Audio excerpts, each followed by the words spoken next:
Bueno, muy buenas tardes a todos, todas y todes. Bienvenidos a esta nueva función de La Nave de los Sueños. Empecé medio bajo, me Sí, parece, es ¿no? que Bienvenidos, no, ahí va ahora, sí. Bueno, ¿cómo les va? Espero que estén muy bien. Muchas gracias por acompañarnos de nuevo en esta nueva eh, función de La Nave de los Sueños. sí, la verdad estamos muy contentos. Bueno, hoy volvimos a las presentaciones de libros, que igual va a tener algunas perlitas audiovisuales. Hoy Eh, tenemos una función muy especial. mm, Acá, bueno, como podemos ver, sí, presentación de libro, por eso también ustedes están acá. Pero todo de alguna manera, el universo, algo confluyó para que para que sea esto. esta fecha. Sí, exactamente Mm, porque cuando nos enteramos de que se había editado este libro, dijimos, bueno, queremos tenerlo en la nave, así que ahí empezamos a tender lazos y redes y demás.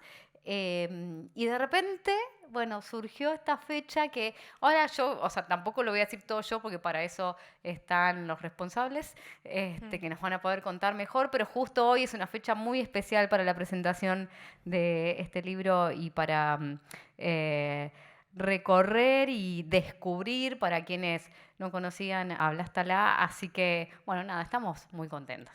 Sí, la verdad que sí, venimos sí, de recuperar a estos personajes que capaz no están tan, no sé si reconocidos o tan valorados, y era muy difícil encontrar información. De hecho, bueno, ya contarán los autores todo lo que tuvieron que pasar Sí, para poder para escribir este llegar a libro, sí. esto, que además es una Mm, joya, tuvimos el gusto de poder leerlo y la verdad es que nada, cada página hay un mm. montón para conocer, para emocionarse también, bueno, un montón de cosas que por suerte nos traen Candela y Martín, a quienes vamos a Mm. recibir con un fuerte aplauso. Autores, responsables y demás de Por ser mujer, la biografía de Blas Talá, acá está, así que nada, estamos, yo decía el universo, pero digo, creo que debe andar Blasta en algún lado también haciendo que estas cosas sucedan, así que bueno, primero chicos, muchas gracias, la verdad es que muchas gracias, de verdad que estamos muy contentos y muy contentas. Y yo digo, cuando venía pensando en esta presentación, en esta charla, digo, bueno, una de esas cosas va a ir a la primera pregunta, igual ahora vamos a ir charlando también, pero la cuestión es que, al menos desde mi lugar, yo conocí a Blas Talá en la pandemia. Esto fue en 2020, cuando estábamos todos medios abocados a ver lo que podía hacer online y en esos proyectos que se adaptaron, la nave también se adaptó y demás, digamos, pero estaba Fernando Peña con su ciclo de Basofi online y ahí de repente me entero que iba a proyectar, que se iba a ver una película que se llamaba Las Furias de Blas Talá, que era la primera mujer que había hecho un largometraje en Argentina. Yo dije, wow, ¿qué será esto?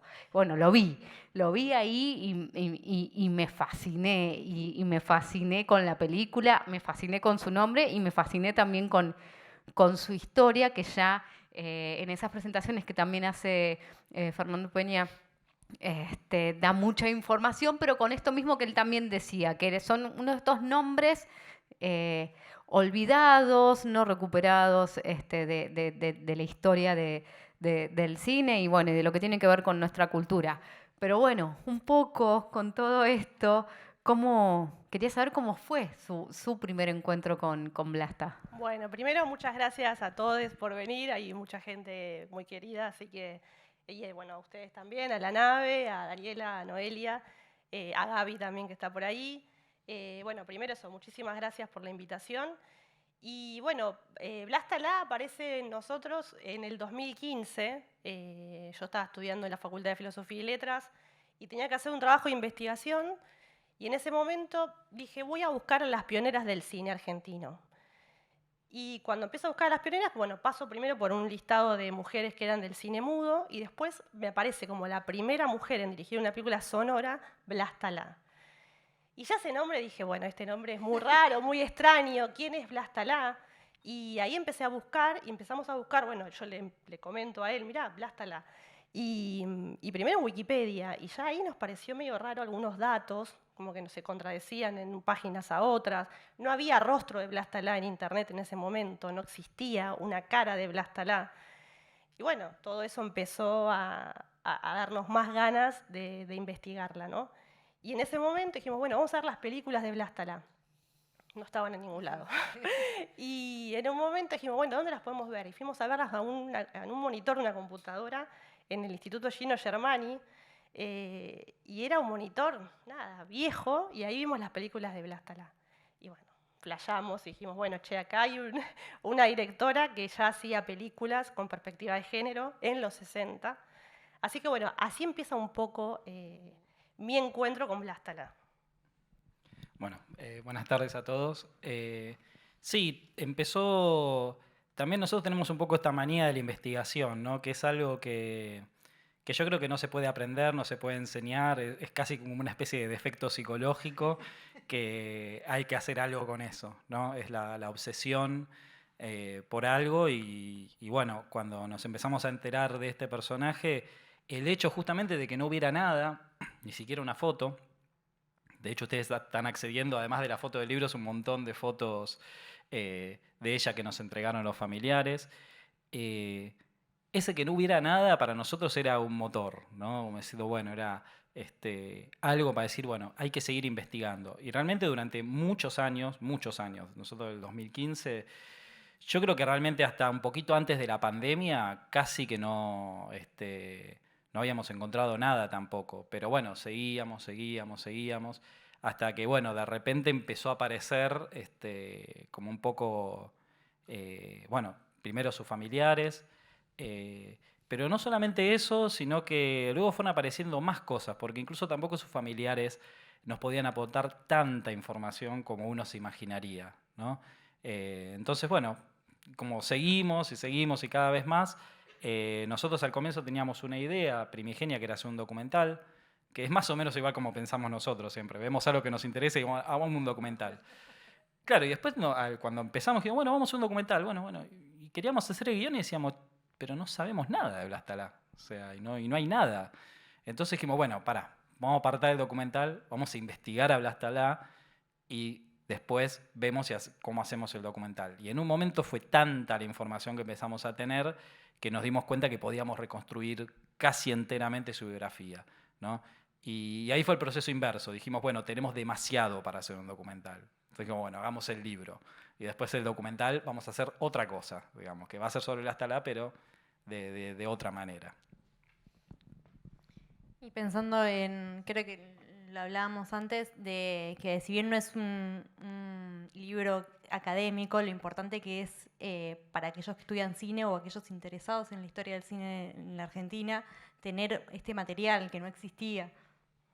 Sí, bueno, y además también en un momento decidimos, cuando estábamos escribiéndolo, de poner las fuentes completas o casi completas, ¿no? Entonces van a encontrar en el libro, bueno, además de las cartas escritas por Blas Talá, van a encontrar, bueno, documentación donde la nombran a Blas Talá en la época de Italia cuando ella estudiaba cine.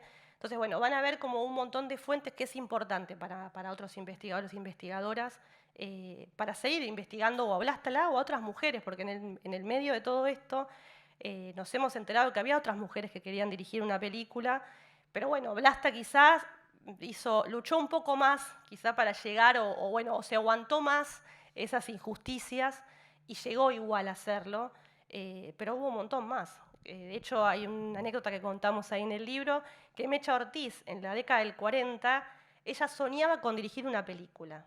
Tipo, una actriz que era muy importante, ella ya soñaba con eso. Decía, como mi sueño más grande es dirigir una película. Bueno, Mecha Ortiz no llegó a dirigir una película, pero actuó en Las Furias, que es la primera película que se dirigió en Argentina por una mujer, que es esta de Blas Talá.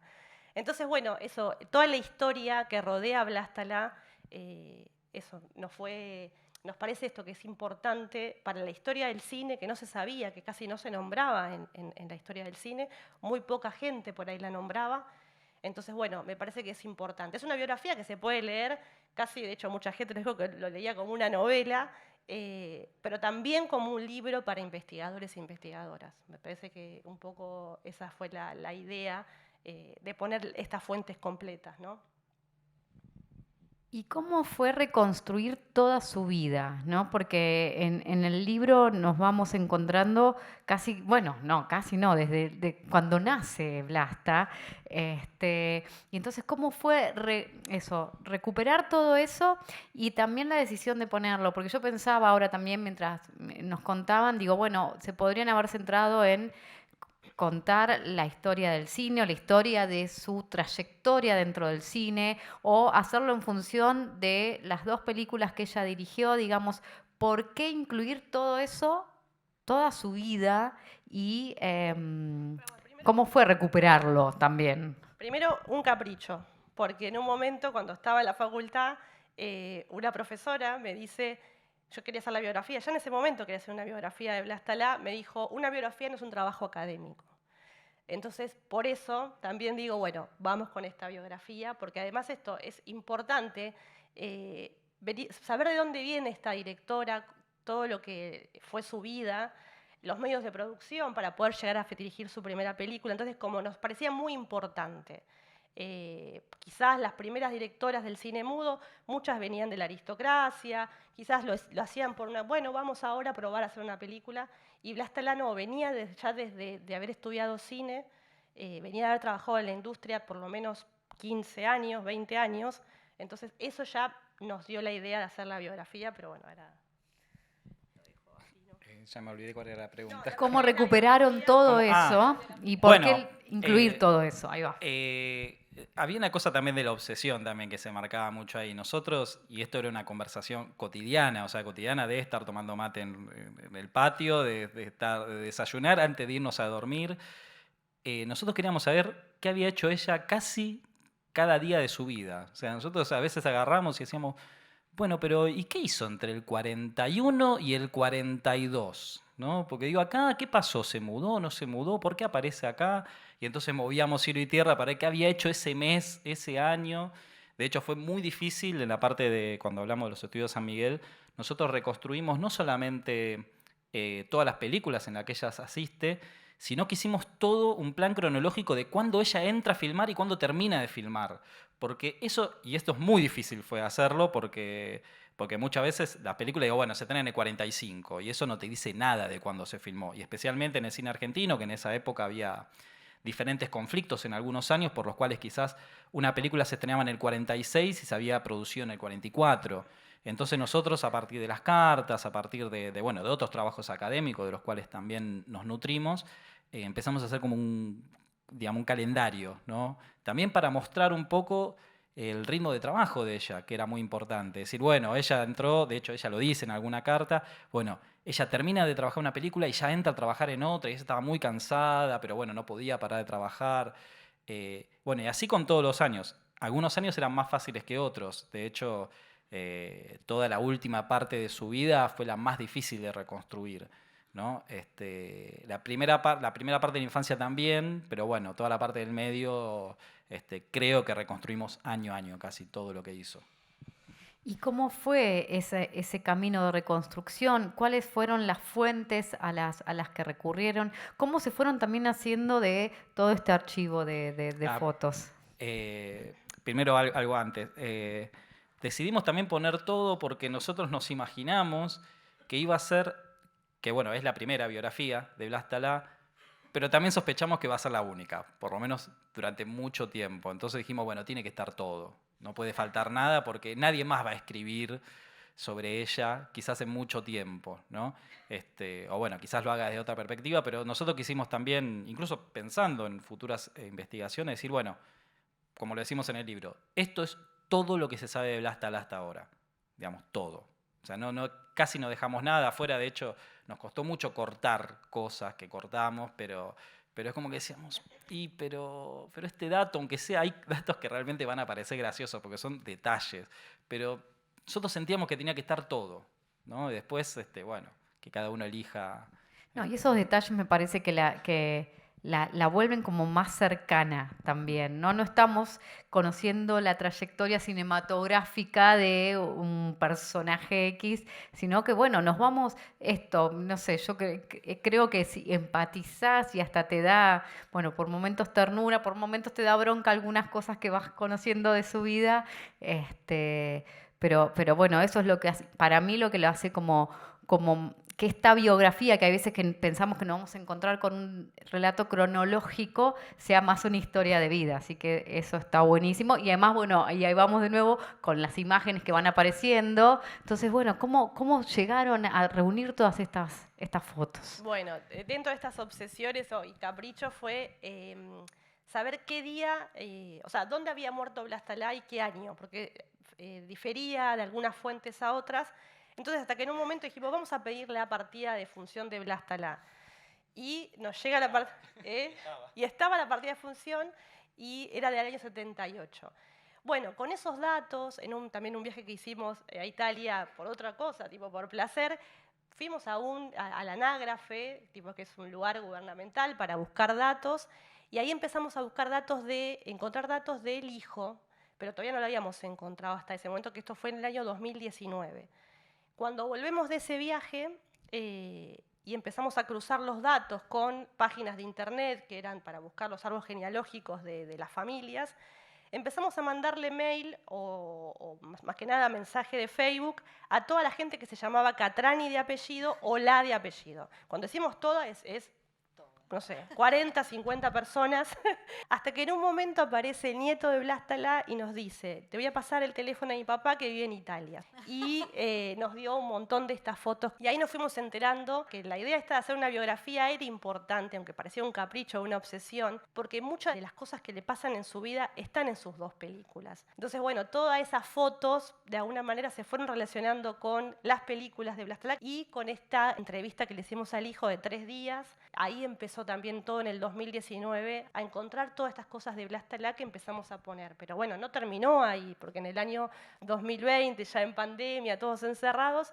seguían llegando las respuestas de esas personas que habíamos mandado mail hacía por lo menos un año, y entre ellas estaba la primera nuera de Blas Talá y después una sobrina nieta que nos dice que tiene una valija llena de cartas y que esas cartas eran las que le mandaba Blas Talá a su hermana Neva. Ahí apareció la voz de Blas Talá, o sea, mucha información, ya excedía lo del documental, ¿no? ¿Y cómo fue ese momento donde ella accede a cedérselas a ustedes? Bueno, esa fue toda una historia porque ella, supongo que también tiene un poco esta personalidad, porque ella primero nos responde eso y en un momento como que nos dice que bueno, que tenía algún reparo porque quería saber qué decía el hijo y yo dije, bueno, como dije, esto se cayó. Y nos dejó de responder durante mucho tiempo, unos meses, para nosotros fueron años, pero fueron un par de meses y de repente un día de la nada me manda 1.000.000 de archivos o sea que no solo nos había escaneado todas las cartas, sino que las había transcripto a computadora, que era dificilísimo, porque las cartas no se entienden, hay cartas que no se entiende nada, la letra manuscrita, que están como muy complicadas, también por el paso del tiempo. Entonces, y además las había separado hasta por temáticas. Le había puesto, bueno, en esta carta Blasta habla sobre tal cosa. Entonces, bueno, obviamente leímos todo, tradujimos con la ayuda de algunas personas que están acá. Pablo está por ahí, que nos ayudó ahí un poco con el italiano. Y bueno, fue descubrir, casi como empezar el trabajo de nuevo, porque el hijo, que esto también creo que es un poco de otra generación, ¿no? Quizás antes había muchas familias que no hablaban como de su historia familiar, ¿no? Y yo me di cuenta, por lo que él me contaba, como que la madre no hablaba mucho de su familia, de sus antepasados, su padre mucho menos. Entonces quizás hay mucha gente de esa generación que no sabe nada de sus padres. Y eso lo notamos un poco a veces. En el hijo que a veces le preguntábamos cosas, decíamos, bueno, pero ¿y esto? ¿Pero vos vivías con ellos y no te hablaba de...? Y no me hablaba de eso. Bueno, y ahí apareció como... nada, todo un mundo nuevo de todas las cosas, de todas las temáticas, ¿no? Aparece todo su mundo interior y a partir de ahí también es que nos dimos cuenta la autoconciencia que tenía ella de su rol de mujer en ese mundo, no solamente en el mundo del cine, sino que en todo el mundo que la rodeaba, ¿no? Como que y resignificó las películas, porque todo lo que vemos en las películas decimos, bueno, no es inocente, no es una casualidad. Ella pensaba todo el tiempo en esto, o se cuestionaba todo el tiempo esto, su rol en la sociedad, qué tenía que hacer o qué se suponía que debía hacer. Así que bueno, eso, es la voz de ella. Y ahora, bueno, está buenísimo que compren y que se lleven el libro y que lo lean, pero sí yo les voy a preguntar algunas cositas como para tentarlos también y tentarlas. Pero bueno, si tenemos que hablar en concreto, digamos, ¿en qué momento, digamos, y de la historia del cine también argentino, empieza Vlasta a trabajar en cine? Y bueno, ¿en qué contexto ella luego finalmente termina dirigiendo la que es su primer película, Las Furias? Bueno, siempre nosotros cuando empezamos en esta investigación leíamos que Vlasta Lá había dirigido estas 2 películas y que había trabajado de asistente en las películas de su marido. Pero, como también nos gusta el cine argentino clásico, empezamos a ver películas en las cuales Vlasta figuraba como asistente de dirección. Y estamos hablando de que había asistido a Mario Soffici, a Hugo del Carril, a Zaslavsky, bueno, a Schlieper, a Ralph Papier, a Homero Manzi. Entonces dijimos, bueno, no es solamente la asistente de dirección de las películas de su marido, ¿no? Fue la asistente de dirección de un montón de otros directores. Bueno, entonces ahí empezamos también a pensar, digo, bueno, ¿en qué momento Vlasta empieza a trabajar? Y no podíamos datarlo, porque ellos vienen en el 38, Vlasta Lá y Catrano Catrani vienen de Italia en el 38. Él supuestamente entra a trabajar muy rápidamente en los estudios San Miguel, eso también nos lo cuenta el hijo, pero Vlasta Lá no sabíamos, y aparte Vlasta ya estaba embarazada de su hijo, entonces, bueno, quizás también no podía trabajar enseguida asistente de dirección, pero la encontramos recién en el 43 asistiendo Casa de Muñecas. Bueno, en ese momento también de la pandemia armamos un Instagram de Vlasta Lá y ahí se nos acerca Alejandro, no sé si está por acá en la sala, Alejandro Ojeda, que es el que encontró los archivos de San Miguel, los estudios San Miguel, y él en un momento nos dice que hay un montón de fotos que le parece que está Vlasta Lá en los rodajes. Bueno, también ahí fue agarrar todas esas fotos, empezar a ver a qué película pertenecía y nos dimos cuenta que Vlasta había asistido por lo menos 20 películas del cine argentino, era la asistente de dirección más importante de los estudios San Miguel. De hecho, ella asiste tanto a Ralph Papier como a Hugo del Carril en sus debuts cinematográficos, o sea que Vlasta Lá se termina haciendo cargo de algunas escenas del cine argentino. De hecho, esto también nos lo cuenta el hijo cuando hacemos la entrevista, que como ella venía de haber estudiado en el Centro Experimental de Cinematografía, estaba preparada técnicamente. Entonces muchas escenas del cine argentino por ahí fueron dirigidas por Vlasta Lá. Entonces, bueno, ahí también, ella empieza, entonces, estamos hablando de los años, principios de los años 40, y bueno, esto asiste durante 15 años más o menos, hasta que, bueno, después llega el tema de la dirección. Pero bueno, hace cortometrajes, o sea, es toda una carrera dentro de la industria y fuera de ella, muy importante. Sí, de hecho es interesante este dato de que ella la nombran como, bueno, el asistente de su marido, porque en verdad al que menos asiste es a su marido. Y otro dato que todavía no podemos entender por qué, justamente en las películas del marido no está acreditada, lo cual es muy llamativo. O sea, hay películas que sabemos que está ella, porque está en las fotos del rodaje, y no está acreditada en la película. Bueno, eso no sabemos si es una cuestión de producción, de abaratar costos, la verdad que no sabemos muy bien por qué. Pero bueno, después sí asiste al marido cuando, después en los 50 empiezan a cerrar los estudios y ellos empiezan a trabajar haciendo documentales de propaganda para el peronismo. Ahí sí ella asiste a su marido y luego empieza a producir cortometrajes publicitarios, que era algo que también empezó a hacer mucho todos esos directores porque se habían cerrado los estudios, que era su base digamos, de trabajo constante. Entonces un poco que se tienen que ganar la vida haciendo eso. Bueno, y la pareja no está exenta de eso, ¿no? De esos vaivenes económicos. De hecho, es muy interesante porque esto pasa con algunas biografías de otras personalidades de esta época del cine argentino. La biografía de Vlasta es un poco la historia del cine argentino también, porque ella llega con el auge de los estudios, vive la caída de los estudios, vive toda esa parte de incertidumbre, vive también la generación del 60 con todo lo que traía aparejado. Entonces, como que bueno, su historia es la historia del cine también, ¿no? Y tiene una historia que para nosotros siempre nos pareció fascinante previa a eso. O sea, historia donde está el nazismo, la guerra civil, o sea, todas cosas que le tocan directamente. De hecho, por ejemplo, Catrani va a filmar la guerra civil del lado de, digamos, del lado de los franquistas, porque él trabajaba para el Instituto Luche, deserta. Entonces, como deserta, queda una lista negra y por eso, medio entre eso y la hermana, que parece que tenía una actividad política también contra el fascismo, tienen que venirse escapándose de Europa. Entonces, como que bueno, tiene todo, es como una novela de aventura, digamos, ¿no? Pero iba a contar algo más que me olvidé de eso. No, es interesante esto de cómo las atraviesa el fascismo, por ejemplo. Bueno, esto es un documento que encontramos también, de las últimas cosas que encontramos la inscripción de ellas a la Escuela de Cine, el Centro Experimentale de Cinematografía, escuela donde estudió Birri, donde estudió Manuel Puig, García Márquez, Liliana Cavani, bueno, un montón de gente muy importante. Por suerte existen todos esos documentos que se hacían cuando una persona ingresaba a una facultad, que era mucho más extenso de los que hay ahora, ¿no? Hoy en general se completa una ficha y punto. Bueno, en ese momento se pedía, supongo que tiene que ver esto con el Estado fascista, se pedía los antecedentes a la policía, pero no solamente como tiene antecedentes sí o no, sino que se le pedía un informe a la policía. Y la policía hace un informe de las hermanas diciéndoles que no era gente de confiar y que recomendaban que a la primera de cambio las echen, ¿no? O sea, directamente, o sea, había un conocimiento muy directo, digamos, ¿no? No era una cuestión de, bueno, más o menos. Y bueno, después ella le termina contando a Alessandro Blasetti, que justo va a aparecer por ahora, esto recién apareció, que ella le manda una carta a Neva, que ella le cuenta que ella la echaron de la escuela del Centro Experimentale por no inscribirse en el partido fascista, ¿no? Directamente se lo cuenta y ella fue perseguida, luego incluso después también por el nazismo. O sea, que como que bueno, es como una vida que lo tiene todo también, ¿no?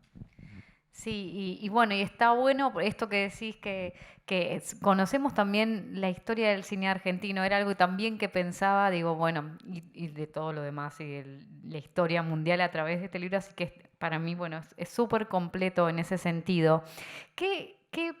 ¿Con qué se encontraron ustedes en cuanto a...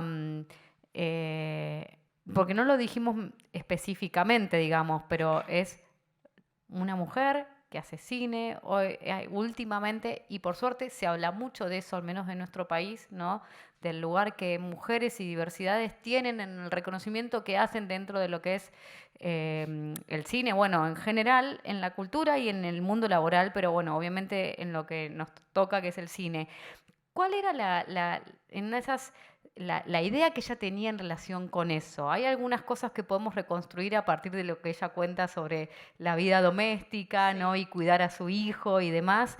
Y algo más que también podemos ver en función de unas cosas que ella hizo también con un grupo de mujeres, pero bueno, Bueno, esta foto es de Besos Perdidos. Plasta está ahí, es la única mujer en todo el equipo técnico de hombres, por ejemplo, ¿no? Bueno, eso, ella empieza a trabajar en este mundo, el cual solamente había hombres. Entonces, bueno, ya ella tenía, bueno, además de venir preparada, de haber estudiado, y quizás lo que estaba contando él antes, ¿no? Que le había costado mucho entrar a esta escuela porque las querían echar a la primera de cambio, porque eran mujeres, porque ellas además trabajaban vendiendo perfumes en transatlánticos, vivían solas, no tenían un padre o un hermano mayor o un marido que responda por ellas. Entonces, ellas eran dos mujeres que querían estudiar cine. Entonces, bueno, ya eran como de alguna manera de avanzada, eran raras, ¿no? Entonces esto. Y después ya viene acá a la Argentina y ya se inscribe, ¿no? A trabajar en los estudios San Miguel y es la única mujer ahí en el equipo técnico. Entonces, bueno, en estas cartas que fuimos encontrando, ella habla de este tema, ¿no? Así que, bueno, sí. Voy a leer un fragmento de las cartas. Esta carta es interesantísima. Vamos a leer unos fragmentos. Dice: estoy muy delgada y agotada. He trabajado mucho en los últimos años, no solo como asistente de dirección, sino también en casa. A veces llegaba a casa con ganas de irme a la cama y en lugar tenía que hacer la cena, bañar el bebé, enseñarle la lección, organizar el rodaje del día siguiente y finalmente, alrededor de la medianoche, ir a la cama para empezar de nuevo a las 7 de la mañana. Ahora sufro las consecuencias. Estoy nerviosa, de mal humor, intolerante sobre todo con Catrano y con el niño. Necesito un poco de recreación, vivir un poco. Y sigue. Dice, amo mi trabajo. Además de ser útil, realmente lo amo. Nunca me han gustado las tareas del hogar, ni me acostumbraré a la casa. Y Víctor, que es el hijo, está un poco abandonado, pero ahora es demasiado tarde para revertirlo. Sí, bueno, esa es la parte. Bueno, muy interesante eso, ¿no? Como que ella, año 44, ¿se te acuerda? 46, no, 46, se está diciendo, no nací para las tareas del hogar, o sea, recontra consciente de eso, pero a su vez quejándose que ella tiene todo un día de trabajo y tiene que hacer todas las tareas reproductivas y levantarse temprano. Y bueno, y uno dice, bueno, ¿y el marido dónde está? ¿No? Porque el marido además trabajaba de lo mismo. Y es muy significativo la historia paralela del marido y de ella, porque los dos estudian en la misma escuela, se egresan de lo mismo, con diferencia de 2 años, pero ellos cuando vienen acá están en igualdad en condiciones, digamos, los dos recibidos de la misma escuela, y sin embargo él ya llega y a los 3 años es director de los estudios San Miguel, y ella tarda 5 años en ser pizarrera recién. Y encima, pizarrera, que como script girl, que era otra cosa que hacía ella, que ya lo dice el nombre, eran tareas eminentemente femeninas y, no inocentemente, 2 tareas que no están acreditadas nunca en las películas, como, por ejemplo, las cortadoras de negativo, que ahí está, bueno, la historia de Margarita Bróndolo, ¿no? O sea, justo las tareas que no están acreditadas eran las que hacía siempre la mujer, ¿no? Entonces, fíjense cómo ya Catrano en el 42 ya está filmando su primera película y Vlasta tarda 18 años más. O sea, es la misma familia, la misma gente, en el mismo lugar, con la misma descendencia, todo, y fíjense las vidas paralelas que tienen, ¿no? No sé si no voy a spoilear algo que vamos a ver un ratito, pero de ahí viene un poco también como esta conciencia que ella tenía, el título del libro, ¿no? Porque ella misma dice por qué no dirigió una película antes y ella dice esa frase, ¿no? Bueno, vamos a leerlas y después ponemos un fragmento. Dale.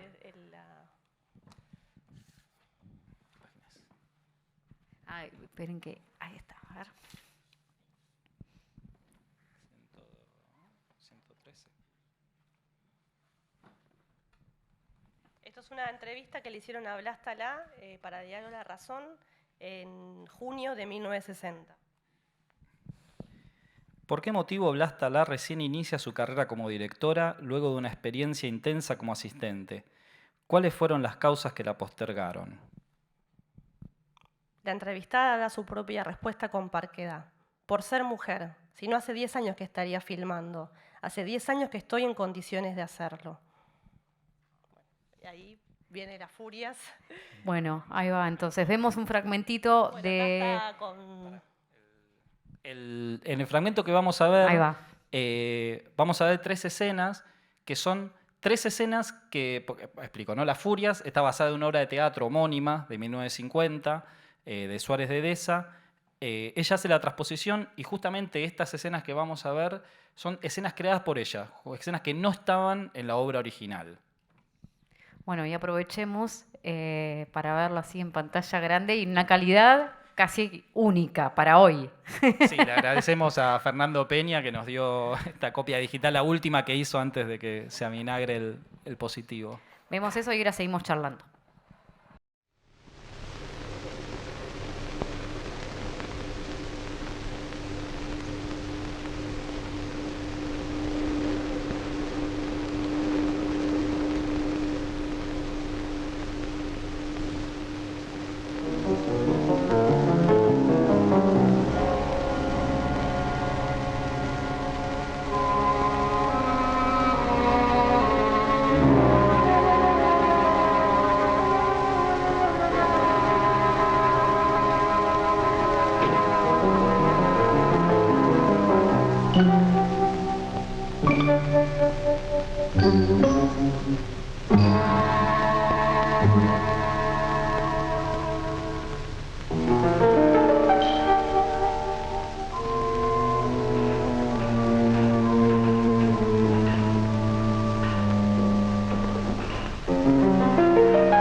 Sigue recuperación del capital invertido, más un...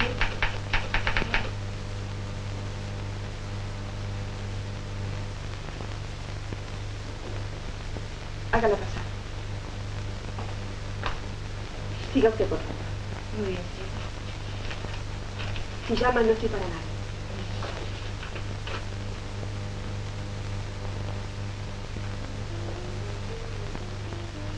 Señora, Soy la madre de Marcelo. he leído su tarjeta. Tome asiento.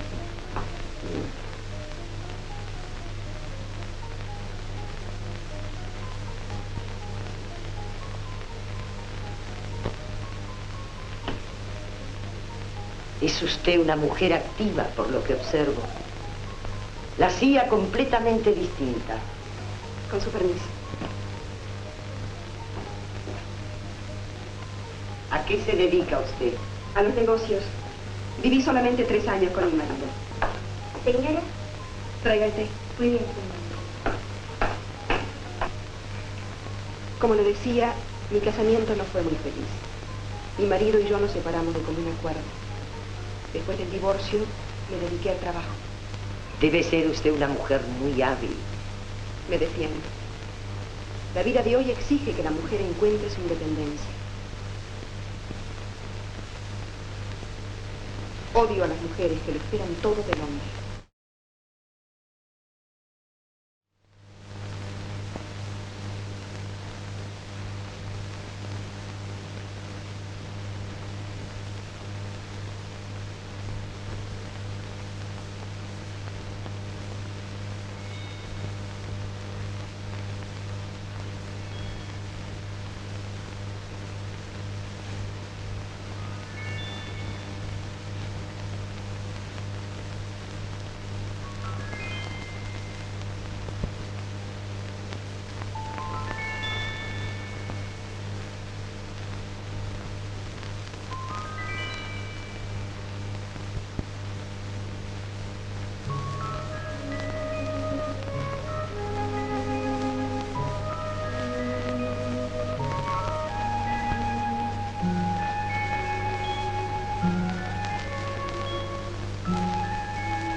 Bueno, La Furia es una película de 1960. Sí, hay que ¿no? explicar varias cosas para entender bien. Vamos a empezar por atrás, en verdad, por la última escena.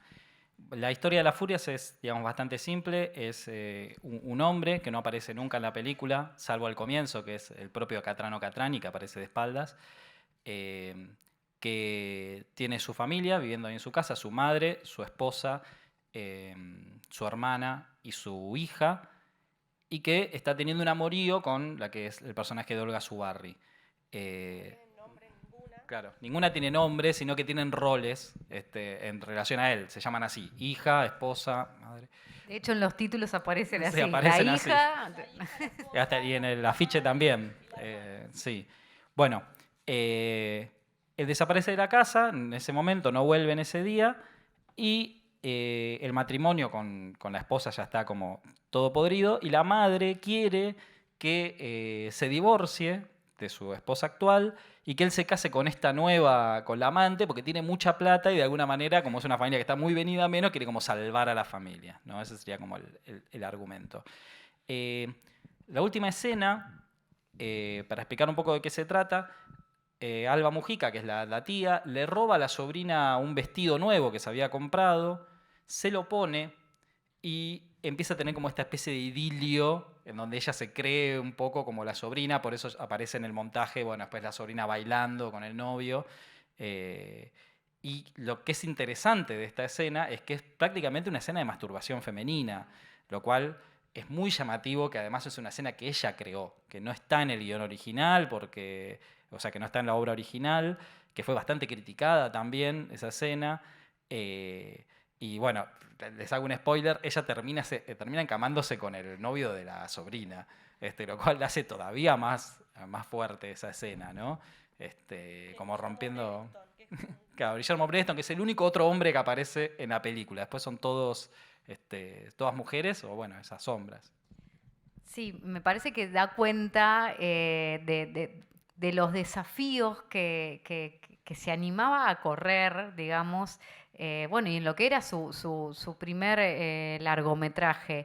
Y un poco en relación con eso, está en el libro también, pero ¿qué pasó con las críticas? ¿Qué pasó con las repercusiones de la película en el momento en el que se estrenó? Bueno, la película la destrozaron, ¿no? De hecho, hace poquito un amigo que leyó la biografía me pregunta si había alguna mujer que escribiese crítica, y le dije, no, eran todos hombres, no, la crítica vino en los 70, crítica feminista, y la verdad que la habían destrozado, y de hecho se quejaban los críticos de que ella junta a todas estas mujeres en un momento al final de la película, como diciendo cómo las va a juntar, porque la idea es que las mujeres estemos enfrentadas, no todas juntas. Y ella lo que hace es una especie de escena medio sorora, ¿no? Junta al amante, a la hija, a la madre, a la ex esposa, todas en ese auto y se terminan yendo juntos. O sea, lo importante no es el hombre, sino que las mujeres se junten, más allá de las diferencias. Entonces, bueno, ya ahí hay, bueno, eso. Nosotros vimos esta película y dijimos, bueno, acá hay una perspectiva, ¿no? Entonces, bueno, eso, las críticas fueron, la verdad que, bueno, no sé, son, si querés leer alguna, pero son Sí, como... yo las estaba leyendo y además, o sea, le pegan, le pero pegan sin... sí, entonces, bueno, la verdad que la crítica hizo todo lo posible para que la película no tenga éxito, ¿no? Porque, de hecho, muchas veces se decían que las actrices estaban peleadas y la verdad que hemos leído entrevistas que están también en el libro, en el cual se llevaban muy bien y además admiraban a Blas Talá como directora porque ella decía que era muy suave en su forma, las aceptaba a ellas para que digan, bueno, den ideas. Bueno, Y hablan del trabajo en equipo. del trabajo en equipo, del trabajo entre mujeres, o sea, realmente eso como... Ahí empezamos a ver cuestiones que hoy se siguen estando en boga, ¿no? Porque hoy, de hecho, por ejemplo, el Inca está dando un plus para cuando hay equipos técnicos de mayoría mujeres. O sea, imagínate que eso lo están haciendo porque sigue habiendo más hombres que mujeres en los equipos técnicos. Entonces, bueno, una de las críticas...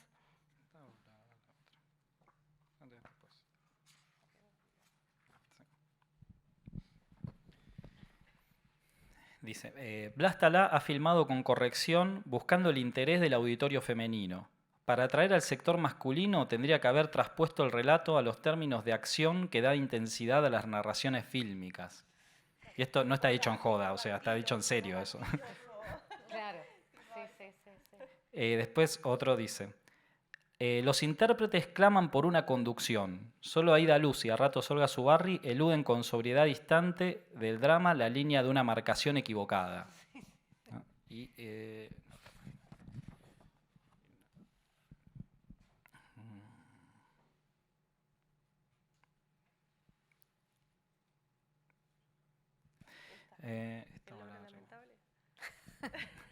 no, acá arriba.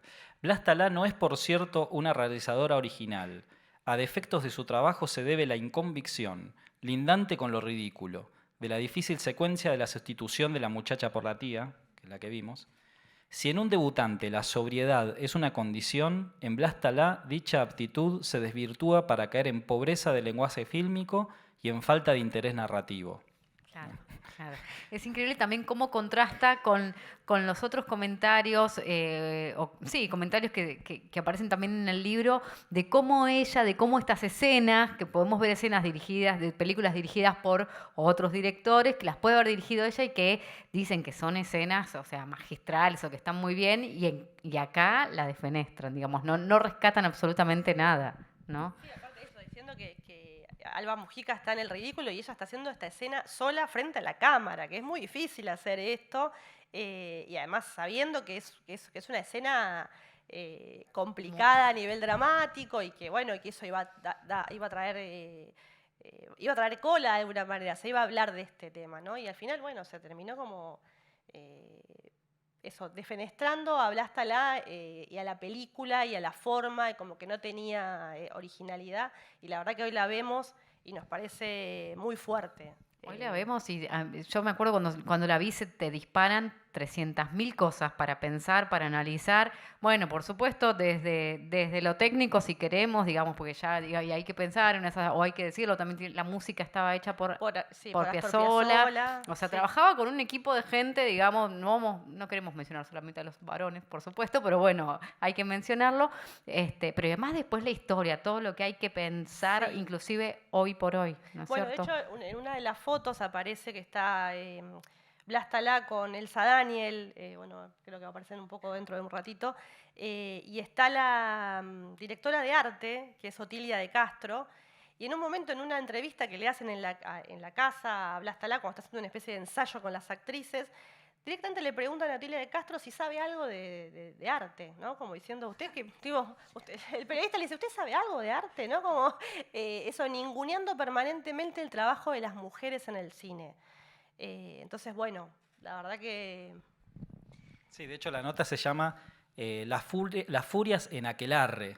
O sea, como que era como, bueno, juntamos 8 mujeres, 7 mujeres en una habitación y tiene que sacarse chispas y en verdad la nota no tiene nada que ver, pero también se las hace hablar de cómo se mantienen delgadas a pesar de comer media luna, bueno, como todos esos lugares comunes que digamos que, bueno, que van a seguir perviviendo, pero bueno, en este caso Blasta tiene que luchar contra todo eso porque, por otro lado, ella también necesita esa prensa para la película, que fue una película que fue un fracaso de público, pero fue una película muy esperada, digamos. Si uno ve las fuentes de Radiolandia, uno va viendo las semanas anteriores cuando se estaba filmando la película y antes del estreno, y se le daba mucho espacio, ¿no? Como que había generado mucha, no solamente por Blas Talá, sino yo creo que principalmente por todas las actrices que actúan, que creo que es un elenco que difícilmente haya habido un elenco de esa envergadura, y seguramente no lo hubo después, o sea, estamos hablando de 5 de las más grandes actrices de ese momento, ¿no? Incluso con Elsa Daniel, que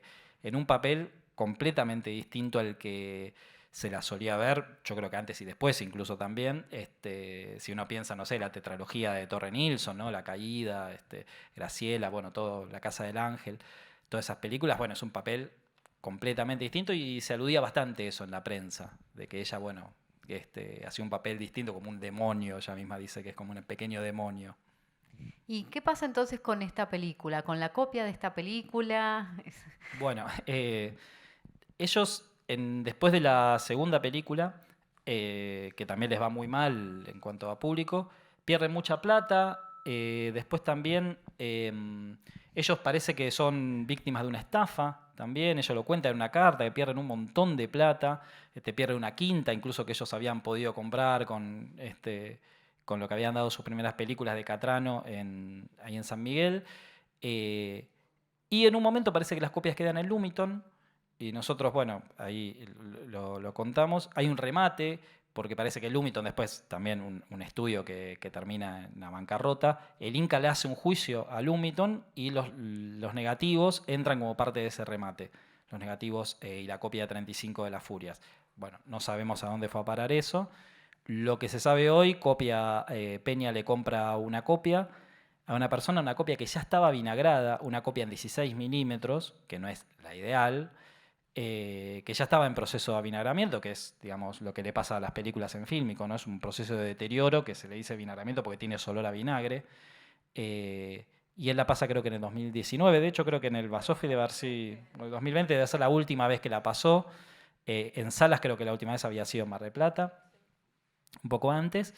Y hoy Peña dice que ya no está proyectable la película, ya no se puede proyectar más, ¿no? Está ahí, pero bueno. Y hay otro problema que tiene que ver ya con las políticas del Estado, que cerraron todos los laboratorios en Argentina, incluso hace poco cerró Cinecolor, que era el único laboratorio que podía haber llegado a hacer ese proceso, porque si no dependemos de que algún laboratorio extranjero se apiade y diga, bueno, en virtud de la importancia de esta película, bueno, hacemos este trabajo gratuitamente, lo cual, bueno, es muy complicado en general. Sí, hay veces que pensamos que si nosotros, ¿no? Como país, Sí. no cuidamos lo nuestro, sería raro. Sería raro, y además también lo que dicen en el extranjero es, bueno, lo podríamos hacer, pero con el negativo. Como que hacer todo ese trabajo para un 16 milímetros a la Cinemateca de afuera le parece como, bueno, demasiado trabajo para para ese producto. Pero bueno, la verdad es que es lo único que queda de las Furias, es lo único que tenemos hasta hoy, por lo menos. Sí, y bueno, y de las modelos, Peña también tiene la mitad de los rollos, también en 16, y toda la banda sonora completa. Así que bueno, estamos tratando de ver si en algún momento aparece tanto las Furias como las modelos. Ahora vamos a pasar un fragmento de las modelos. Esto sí es de YouTube, así que no se va a ver muy bien, que es una bajada de televisión. La película, bueno, como habíamos dicho al comienzo, cuando nos presentaste, hoy se cumplen 60 años del estreno de Las Modelos. De hecho, hace poquito, hoy mismo vi que en un montón de las redes sociales se decían que hoy se cumplía no sé cuántos años de La Terraza, pero no se nombraba, por ejemplo, a que hoy se cumplen 60 años de Las Modelos, que es la segunda película de Blas Talá, con guión original de ella y con muchas cosas que tienen que ver con su propia biografía, que bueno, lo van a leer en el libro. Al comienzo van a ver un pedacito de Las Furias que lo pusimos porque en las dos películas hay una situación de acoso callejero que viven las protagonistas. Entonces, por eso las pegamos. Ahora van a ver un pedacito de Las Furias, que es justo la escena que sigue a la última que vimos, y después ya vamos a empezar a ver todas las modelos.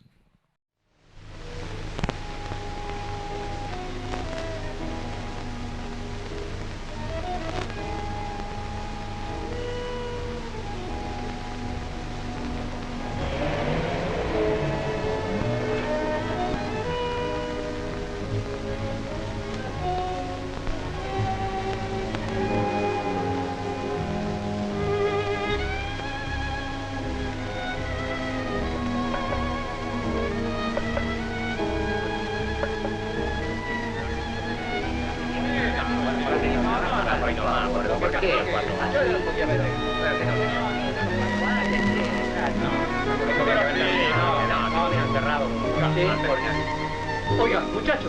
¿Qué pasa? Mírala, Te parece va a morir de frío. Está bien.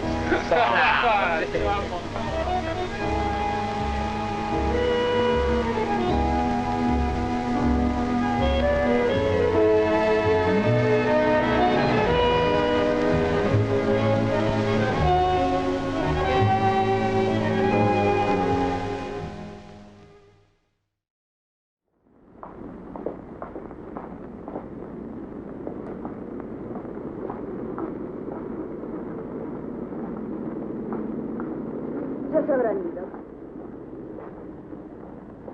No, no creas. Jorge te quiere conmigo, conocer. mi amor? Pero se ha hecho tan tarde que ya no llegaremos a ninguna parte. Por las Peralta. Mira qué maravilla.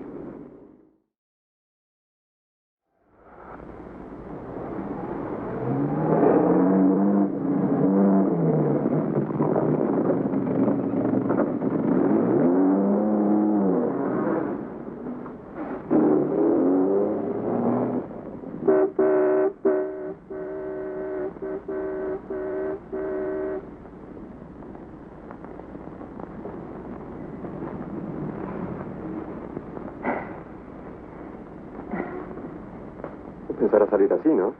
¿Por qué? ¿Acaso estoy desnuda? Peor. Pareces una bataclana, con la barriga al aire. Es la última moda, viene de la Costa Azul. Será la última moda, pero das asco. El pituco sé que te espera afuera. ¿Sale con una mujer vestida así? Sale. A propósito, quería decirte que la próxima vez ese tipo te espera a 10 cuadras aquí. No me digas, ¿es tuya la calle? No, pero no se me da la gana de verlo frente a mi casa. Me esperará donde se me da la gana a mí. Trabajo y no me dejo mandar por nadie. Sí, trabajar, pero no hasta las 3 de la madrugada. ¿Y vos? Yo soy hombre. No me hagas reír. ¿Y Carlos? ¿Lo eliminamos? Ah, todavía sigue lo de Carlos. ¿Por qué no habría de seguir? ¿Nos queremos? ¿Él también te quiere? ¿Por qué me lo preguntas?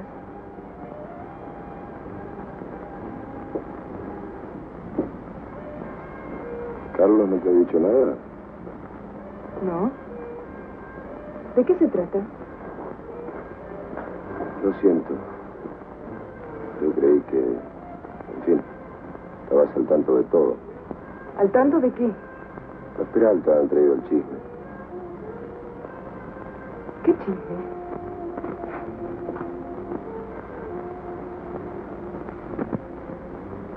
Tu Carlos se casa. ¿Desde cuándo lo sabes? Desde hace rato. ¿Me esperaste tanto para decírmelo? Después de todo, no me interesaba.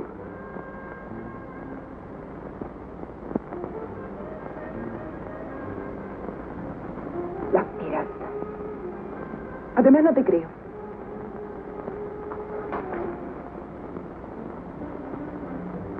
No tendría por qué mentirte.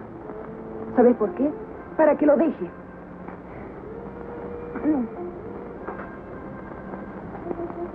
¿Quieres casarte conmigo para que te sirva de pantalla y te crean un hombre normal? Cualquier día. No seré tan apasionado como tu Carlos, pero normal. Y si así fuera, ¿qué?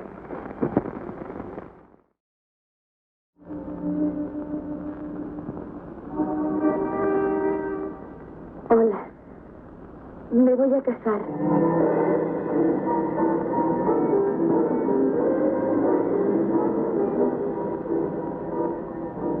Te felicito.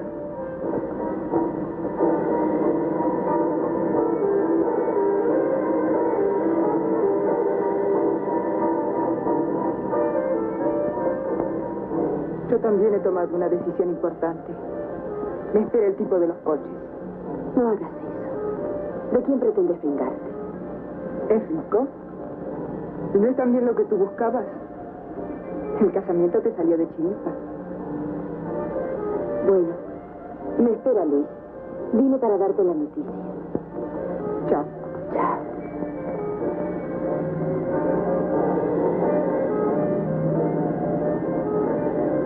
Hola. ¿Qué tal? Bien, bien. ¿Sabéis esperar mucho? Oh, no, faltaba más. Entre. Gracias.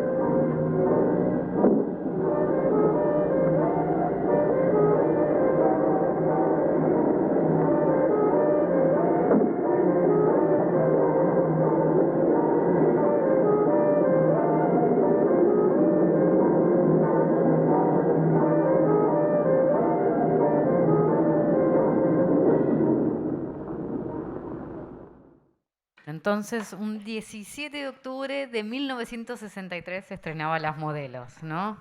Acá, como decíamos, con guión original, sí, de Blasta. Sí, es interesante que es una película que ella pensaba hacer antes que Las Furias. Encontramos que ya en el 58 ella la quería hacer y después, bueno, se termina retrasando, ¿no? Suponemos que porque quizás para esa época no era un guión que tuviera mucho que ver con el cine que se hacía en esa época. Pero bueno, la película tuvo muchos problemas, ella la filma a finales del 61, pero no logra estrenarla. Primero no la califican como A, que antes las películas se calificaban, digamos, el instituto las calificaba, y si no las calificaban como A, significaba que no era obligatoria su exhibición, que para el cine argentino eso era casi una partida de función, digamos, que no fuera obligatoria. Y ellos pelearon durante un tiempo para que se revirtiera, se revirtió, entonces bueno, tardó como 1 año y medio más en estrenarse. Ya para mediados del 62 ya se podía haber estrenado y se estrena recién el 17 de octubre del 63. Y ahí, sí, ¿cuáles fueron las repercusiones con esta? Igual que con La Furia. Yo creo que, o sea, a la crítica le gustó un poco más, pero le fue peor porque, bueno, todo esto que estaba contando, ¿no? Esto de no tener la letra A ya hace que no sea para todo público, o sea, que no esté como, bueno, catalogada para estrenarse comercialmente. Y después también la ponen para mayores de 18 años, entonces eso fue también acotando un público. Y la verdad que se decía, y también se la banalizó un poco porque decían, bueno, mujeres hermosas, modelos, y la verdad que es re irónica la película, muy ácido el humor que tiene. Se habla todo el tiempo este tema de, bueno, o sea, de hecho, en una escena que vamos a ver después, el tema este de que una de las protagonistas dice que cree en la igualdad de los sexos, ella dice que es feminista, y la otra le termina diciendo que el feminismo es para las ricas, nada más, o sea, también está el tema de clase.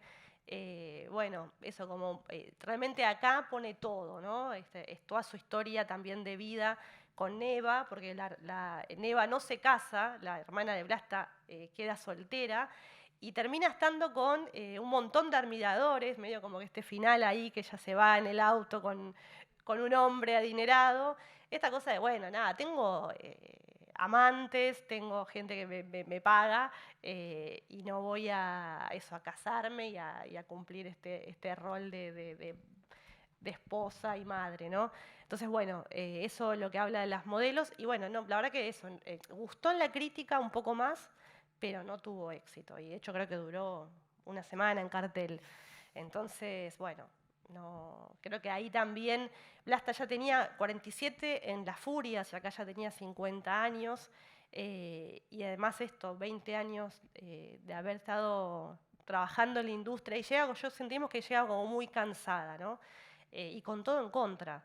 Ella después sigue trabajando, después de las modelos, pero bueno, no puede dirigir una película, aunque sí tenía ideas hasta el último minuto, porque las cartas que van a ver ahí, ella le sigue pidiendo a su hermana Neva que le mande obras de teatro para ver si ella puede adaptar algo acá. Así que bueno, un poco esa es ese final medio misterioso de Vlasta Lá, en esa carrera que queda ahí medio trunca. Ella igual sigue escribiendo, de hecho hace guiones para televisión, hace el ciclo Carol y Carolina, que trabajaba en las hermanas Legrand en el año 67. Eso, siempre igual con temáticas de mujeres, siempre Vlasta estuvo como ahí atrás de eso, ¿no? Sí, de hecho, Vlasta Lá tenía mucha relación, los dos, Catrano y Vlasta, tenían mucha relación con Arturo Frondizi, especialmente con la madre de Arturo Frondizi. De hecho, Frondizi es el padrino de Víctor Catrani, del hijo de Vlasta Lá, y Frondizi, esto nos enteramos por una carta, le propone a ella como que sea una especie de líder de una rama femenina del Partido Radical en ese momento. Y fue justo antes de que ella empiece a filmar, ella le dice que no, y bueno, es evidente que ella en verdad quería dedicarse a filmar, y ella había tenido una experiencia con el peronismo también bastante ambigua, digamos, donde primero estaba entusiasmada, luego está un poco desencantada, pero a su vez está enojadísima también con la Libertadora, porque ellos encima tienen una película, que esto le pasó a muchas películas de cine argentino de ese momento, todas las películas que se hicieron en el final del peronismo, muchísimas no se estrenaron o tardaron muchísimos años en estrenarse, quedó como un vacío ahí, y ellos tuvieron una película que se llama El Sur de Paralelo 42, que es una película de Catrano, que no se estrena nunca. Es una película que no se llega a estrenar nunca y que queda ahí metida medio en eso. Entonces ella está muy enojada también con la Libertadora, está muy enojada con este tema de los golpes de Estado también, y con el hecho de que bueno, creían, obviamente ella había trabajado para el peronismo activamente, entonces obviamente estaba puesta bajo la lupa, ¿no? Y ella dice en una carta, bueno, ahora estos que vienen ahora se piensan que todos los que trabajamos en el cine somos ladrones, ¿no? Bueno, discursos que se repiten con la historia, ¿no? A ella sí, entonces bueno, ella la investigan, no le encuentran nada, pero bueno, tiene que pasar por todo ese proceso bastante traumático. Entonces yo creo que ella no quiso participar más en política, y yo creo que ya para esa época ella también quería dirigir y se daba cuenta de que no iba a poder hacer las dos cosas. Lo llamativo es que después de las modelos, los dos quedan en bancarrota, obviamente, pero Catrano sigue filmando. O sea, es como, bueno, de los dos si había alguien que podía seguir filmando, iba a ser Catrano. De manera independiente, con otros productores, o incluso para Aries, que él hace esa película de Quiénes son las mujeres, ¿no? donde actúa Darín también, que Darín, hay un video de YouTube ahí medio viral donde se mofa del nombre de Catrano Catrani, que es un nombre raro incluso para los italianos, no solamente para nosotros. ¿Y encuentran puntos en común en las dos películas, en la manera de filmar, en la manera de contar la historia? No, lo que vemos capaz que como similar es el tema de las temáticas, ¿no? De esto de poner a las mujeres ahí como protagonistas y contando sus propias historias. Eso por un lado. Quizás Las Furias es un poco más clásica y esta de las modelos, las escenas que vimos recién, es más parecido a lo que se estaba haciendo en los 60, ¿no? De hecho, ella tiene muchos rasgos estilísticos parecidos a todo lo que es la generación del 60. donde están todos estos directores conocidos de esa generación, y sin embargo a ella no la incluyen en esa generación, ¿no?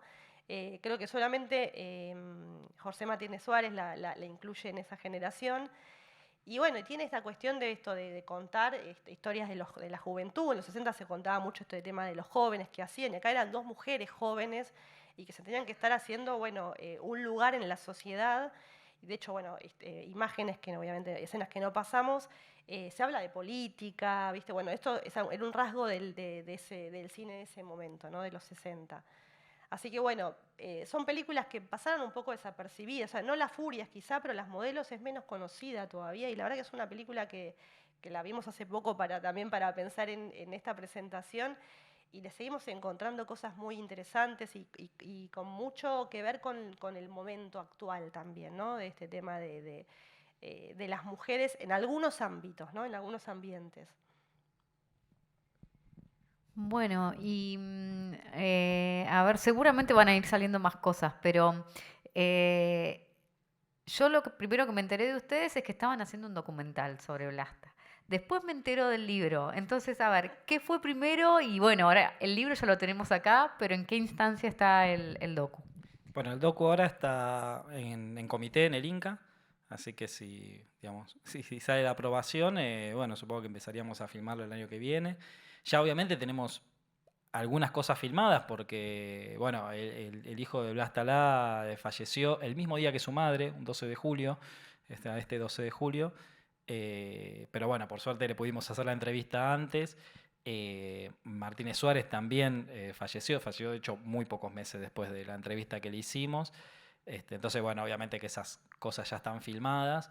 Pero bueno, va a tener una onda bastante distinta, digamos. No queremos hacer un documental, digamos, de cabezas parlantes o más clásico, porque bueno, pensamos que eso ya está en el libro, ¿no? La idea es hacer como algo distinto. Sí, nos gusta esta onda del true crime, así que algo de eso quizás van a encontrar en el documental. Bueno, ¿y qué aliados fueron encontrando en todo este tiempo de investigación? Digamos, yo creo que al menos hay dos personas ahí que escriben prólogo, que son muy importantes. Bueno, Fernando ya lo mencionamos, digamos. Sí, bueno, después... los dos prólogos, Fernando Martín Peña y Paula Félix Didier, que es la directora del Museo del Cine. Ellos nos vienen ayudando hace muchos años, ya desde el año 2019. Fernando lo contactamos ya en ese momento, cuando estábamos por viajar y le contamos que habíamos encontrado al hijo. Raúl Manrupe también nos ayudó mucho, Alejandro Ojeda, toda la biblioteca del ENER, toda la gente de la biblioteca ahí, Lucio, Adrián Muollo, ¿quién más?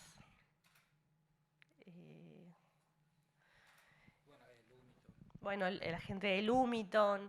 De hecho, hace 2 años, ¿no? Más o menos, nosotros habíamos presentado un ensayo para el concurso de Domingo Di Núbila, y ahí ganamos una mención. Entonces también a partir de esa mención es que también dijimos, bueno, sigamos escribiendo el tema de la biografía y escribamos el libro, así que mucha gente también de ahí ha colaborado. Bueno, obviamente nuestro editor, Ediciones del Camino, Alejandro Russo, también nos ayudó muchísimo para que este libro hoy esté acá y bueno, esté a la venta en varias librerías. Y después hay un montón de gente que va aportando como su granito de arena. Es increíble, justo ayer nos pasó que nosotros a veces todo el tiempo estamos googleando a Vlasta para ver si aparece algo nuevo, todo el tiempo. Y en Mercado Libre, para ver si aparecen cosas, bueno. Y justo me pasó que estaba en Twitter y también hago esto, digo, bueno, Blas Talá. Y encuentro de casualidad una publicación de hace muy poco que una persona le respondía a Malena Pichot algo que decía, bueno, mirá Las Modelos, qué sé yo, y ahí trabaja mi abuela, dice. Entonces yo digo, bueno, le escribo, digo, bueno, ¿quién es tu abuela? ¿Qué hace? ¿Quién sos? Algo así, bueno, resulta que era la nieta de Elba Romero, claro, que es la productora ejecutiva de la película, y ahí me contó así someramente que había trabajado también en los estudios San Miguel, por lo cual ya ahí entendemos la relación que tiene con Blas Talá. Bueno, y de ese tipo de cosas nos pasan todo el tiempo, ¿no? Que a veces en las redes sociales o algo aparece algo y nosotros ya vamos ahí como a hincar el diente, a decir, bueno, ¿y dónde lo conocés? De hecho, a veces molestamos un poco porque cuando a veces alguien publica algo, nosotros preguntamos, pero de buena onda, preguntamos, ¿y esto de dónde lo sacaste? Y a veces hay gente que se pone como medio a la defensiva, pero pará, es porque yo quiero también ver eso, porque quizás donde vos buscaste hay más, que a vos no te interesa y a mí sí me interesa. Por eso también nos pusimos muy meticulosos con el tema de las notas al pie, de poner todas las fuentes donde abrevamos, porque a nosotros también nos sirvió. Hay mucho, obviamente, de la parte de San Miguel que escribimos gracias a el libro del Fondo Nacional de las Artes, que coordinó Claudio España, ¿no? Y ese es un libro muy meticuloso, donde también está lleno de notas al final, ¿no? Donde te dicen, bueno, esto está en el Heraldo, tal.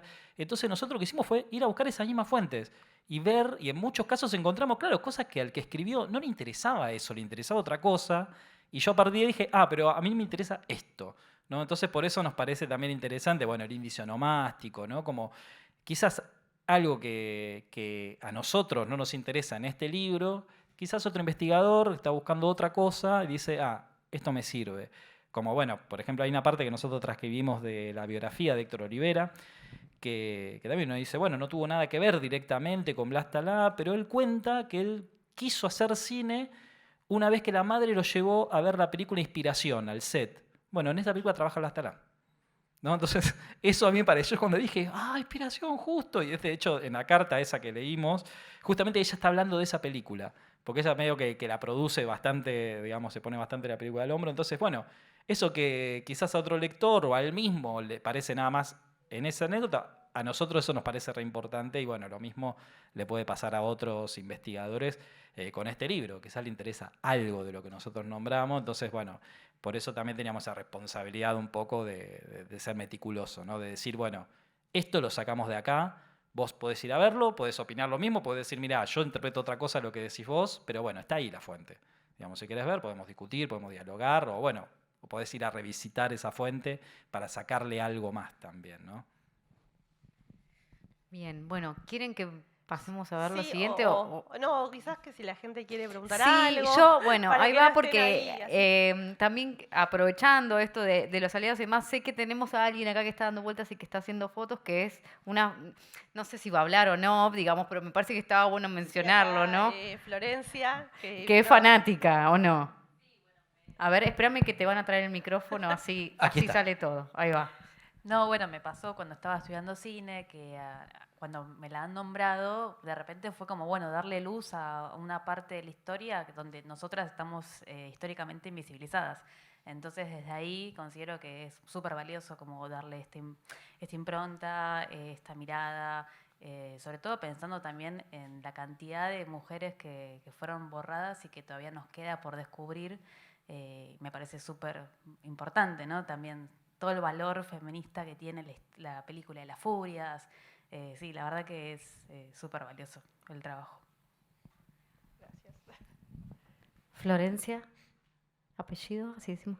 Florencia Veloso, fotógrafa además, así que sí. Nos conocimos el año pasado cuando presentamos el Work in Progress de la película, del documental, y ella fue la que se acercó, estaba sacando fotos, pero se acercó a felicitarnos, dijo. Entonces ya ahí hicimos una amistad y bueno, y esté sacando fotos acá. Justo estaba pensando dónde está Blasta hoy por hoy, ¿no? Y bueno, me parece que en estos encuentros y en estos recuerdos está.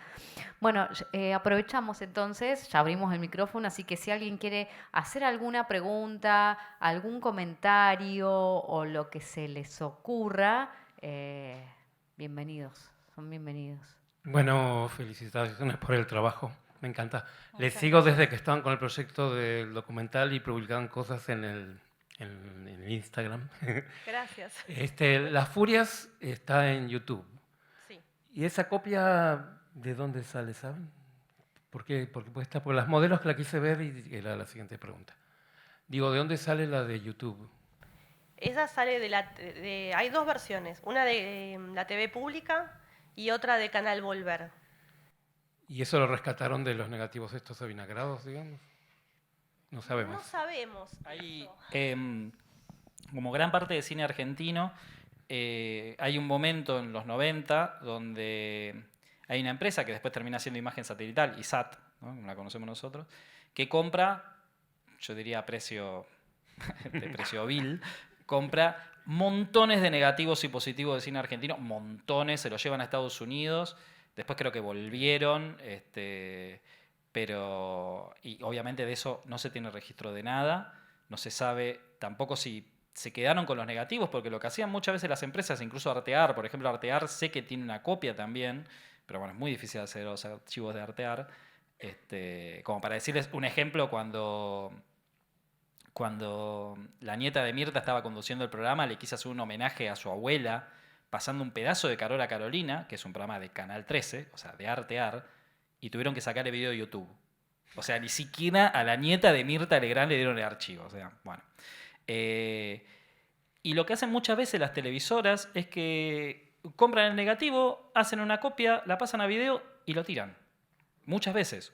Otras veces se lo regalan a alguien, otras veces se lo lleva a otra persona, pero a ellos no les interesa, porque a ellos les interesa tener ese positivo para, digamos, como copia de programación, y muchas veces, como no les interesa, a veces ni los tienen, o a veces los tienen y no saben dónde los tienen, cómo los conservan, ni nada, ¿no? Entonces es como todo un misterio, digo, buscar un negativo, buscar un positivo es realmente un trabajo de detective, porque no se sabe bien de dónde sale eso. ¿Y las modelos la pudieron ver entera? Y las modelos, la versión que hay es de Canal Volver también. Hay una versión de Volver, pero yo no la encontré en YouTube.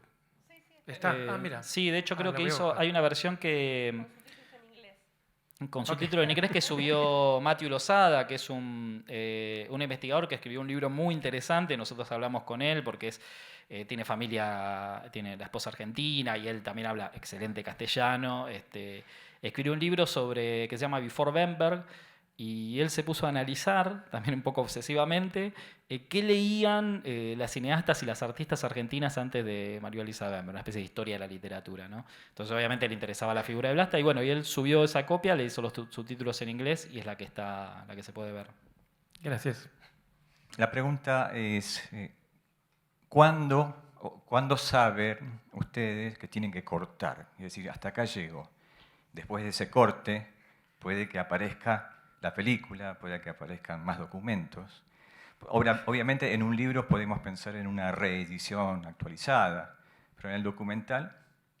¿no? Bueno, en cuanto al libro, nunca en verdad, seguimos investigando todavía, y siempre, yo siempre jodemos y siempre soñamos con la segunda edición ampliada, ¿no? Tercera edición ampliada, porque seguimos todo el tiempo investigando, todo el tiempo seguimos... Ahora estamos descubriendo bastantes cosas porque la viuda de Víctor Catrani, del hijo de Blasta, se puso a revisar sus propios archivos y empezó a encontrar cosas, más cosas todavía, así que van a ir apareciendo más cosas, y no sé, para nosotros ya es como una especie de obsesión de toda la vida. Yo no sé si algún día vamos a dejar de investigar a Blasta. Quizás un corte, yo ahora me puse como meta encontrar el 35 de las Furias y de las modelos. Bueno, cuando lo encuentre, cortamos con Blastalá. Bueno, y las publicidades, los cortos que hizo Blastalá, o sea, la obra de Blasta cuando aparezca, bueno, quizás ahí ya está, vamos por otro... El santo grial. Claro. Yo por lo pronto les puedo hacer un anuncio. A mí me llegaron microfilmaciones de expedientes de 1960 y 70. Así que si el gatito mimoso de los poderosos no gana este domingo, tenemos trabajo para seguir investigando. Bueno, hay varias líneas que sentimos que todavía falta investigar mucho, que por un lado es encontrar la calificación de la película de Blasta, que eso se hacían informes, es muy famoso el Dufa con el sexo, digamos, pero hay de otras películas. Digamos, cada vez que una película era calificada por el ente de calificación para decir, bueno, esta película es apta para mayores de 18, se hacía un informe muy extenso, donde decían, bueno, esto y por lo otro. Bueno, nos faltaría tener informes sobre las modelos, saber qué dijeron sobre esa película los que la calificaron. Después, en cuanto al peronismo, ¿qué pasó con esa escuela de cine que hizo Blasta? ¿Generó documentos más allá de lo que están en las bitácoras del Partido Peronista Femenino? ¿Generó algún tipo de documento interno? ¿Podemos conocer quiénes eran los que estudiaron ahí? nosotros sabemos las materias que se dictaban, los profesores. Sí, de hecho hace poquito una compañera de la facultad me termina diciendo que hay una reservada en la Biblioteca del Congreso que se armó en la Libertadora, o sea, con documentación de la Libertadora, y si ella fue llamada a declarar, es posible que ahí haya algo. Entonces, bueno, también de hecho hay que pedir un permiso especial para que te dejen abrir esos archivos. Así que, bueno, eso también es otra línea para seguir investigando, ¿no? ¿Qué pasó con esa escuela? Porque quizás nosotros defendemos nuestra teoría de que fue la primera escuela de cine del Estado. De hecho, la primera es, bueno, tanto la de La Plata como la de El Litoral, y esas son del 56, y Blasta las en el 53. Así que, bueno, hay que empezar a buscar esas alumnas, esos alumnos de esa escuela de cine. Sí, bueno, encontrarlo sería genial, ¿no? O por lo menos los hijos, ¿no? Para ver, bueno, tener de primera mano cómo funcionaba esa escuela, que tuvo un trayecto muy corto, tuvo muchas dificultades, pero bueno, eso es algo que nos interesa especialmente, realmente. Después de las modelos sentimos que faltan muchas cosas también. Hay más de las furias, hay un poco más de las furias, pero bueno, siempre puede aparecer un guión, nuevas fotos de rodaje, digamos, siempre van apareciendo cosas, y este tipo de cosas que hacemos todo el tiempo, de divulgar así o divulgar en internet, van generando estas cosas. Por ejemplo, esta persona que acabo de nombrar, que ahora le va a preguntar a sus padres a ver si tiene algo, y bueno, justo Ale Ojeda, que no sé si está por acá. Está allá, Ale. Bueno, Ale sabe mucho de esto porque le copiamos bastante un poco la metodología, que también siempre está hablándose con familiares de un tipo que trabajó en el estudio, y a veces esa gente guardaba cosas, guardaba guiones, guardaba fotos, ¿no? Y también se hace historia a partir de ese tipo de cosas, porque justamente no tenemos grandes archivos. Y los archivos a veces los tenemos que generar nosotros, con esto, con los familiares, esperando que no tiren nada, o si van a tirar, sabés dónde lo tiraron, ¿no? Así que es infinito en verdad lo que se puede todavía investigar sobre Blasta. Y de hecho, digamos, algo muy importante que todavía no accedimos, pero yo creo que vamos a acceder en breve, son las cartas que Blasta se enviaba con su hijo. Digamos, su hijo no me las quiso, le dio vergüenza dármelas, pero parece que pueden llegar a aparecer, digamos, en algún momento. Y bueno, ahí puede haber otro universo nuevo de cosas, ¿no? Bueno, chicos, la verdad, felicitaciones porque también los vengo siguiendo de las redes, ya saben. Gracias. Todos amigos en común. Y reivindico esto de la investigación, creo que lo decía ella, la reivindicación no académica, ¿no? O sea, ustedes están haciendo esto a pulmón, sí, sin financiamiento. Y no leí el libro, pero digo, qué bueno esto de meterse en los archivos, de ensuciarse las manos con los archivos, recién hablamos con María, y de fantástico todo lo que apareció. La verdad estoy alucinada con las cartas, con las familias, y con estas conexiones nuevas, con Archivo de San Miguel, ¿no? Siguen apareciendo cosas cuando parecía que no iba a aparecer nunca más nada del cine argentino, ¿no? Con las investigaciones que se hicieron y los historiadores que hay. Así que mil felicitaciones por eso, y reivindico la investigación no académica, no porque lo académico esté mal, sino simplemente para dar lugar a este tipo de libros, de textos, ¿no? que están por fuera y que son hechos por gente con una voluntad increíble, porque la pasión que ustedes demuestran acá es tremenda. Y la otra cosa que quería mencionar, el tema de qué buena época que estamos para mirar a estas mujeres que estuvieron al lado de sus maridos hasta ahora, ¿no? Invisibilizadas completamente. Bueno, el año pasado se presentó el libro de René Oro, una productora que nadie conocía. O sea, qué buena época que estamos, ¿no? Así que, bueno, mil felicitaciones. No hay pregunta. Muchas gracias, Alejandra. Qué grande.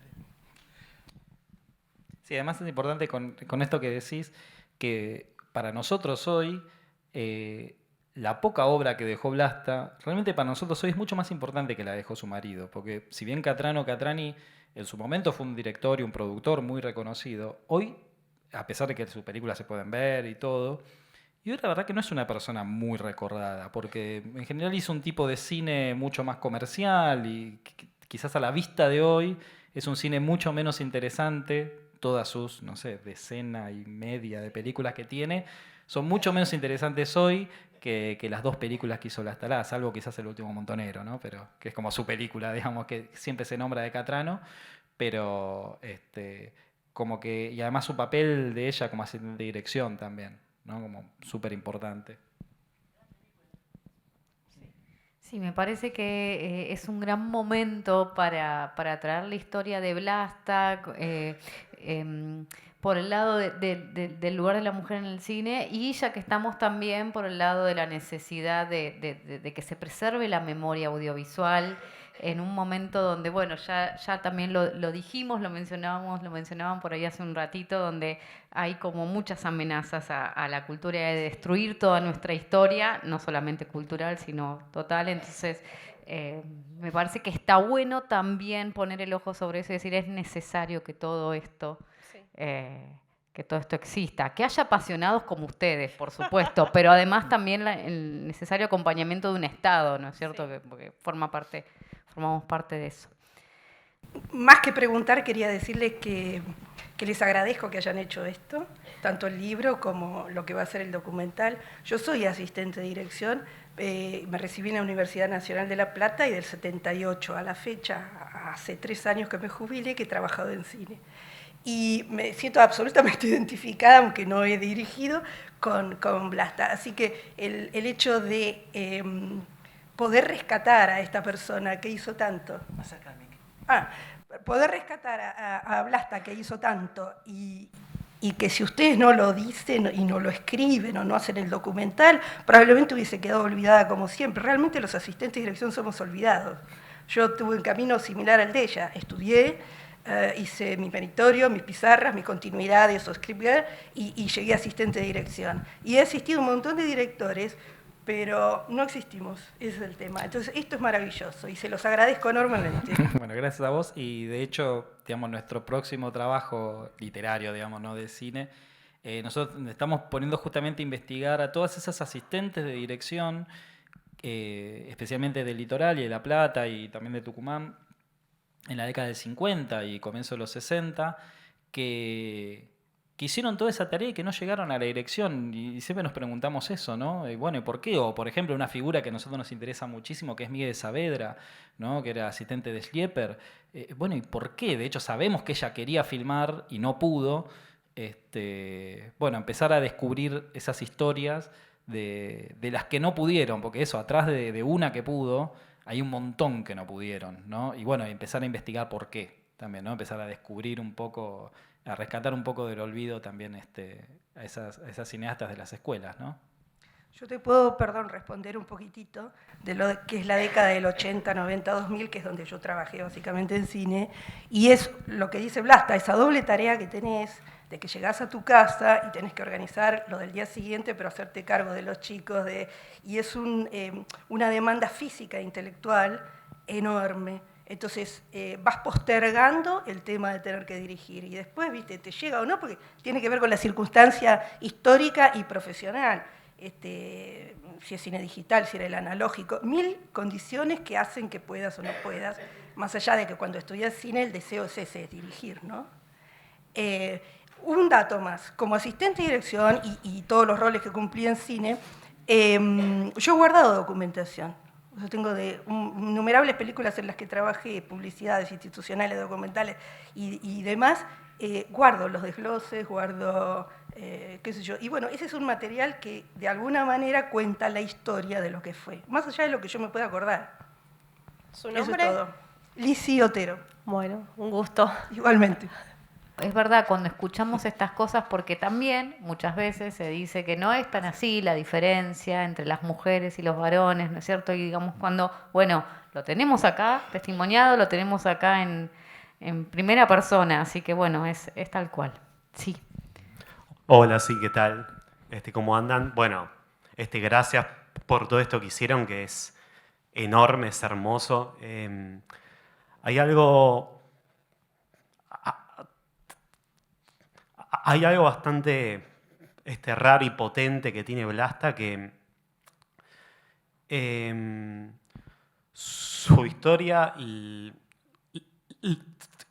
y lo que ella pasó se vincula a mi familia también, de una forma rarísima que me enteré hace 4 días, nomás.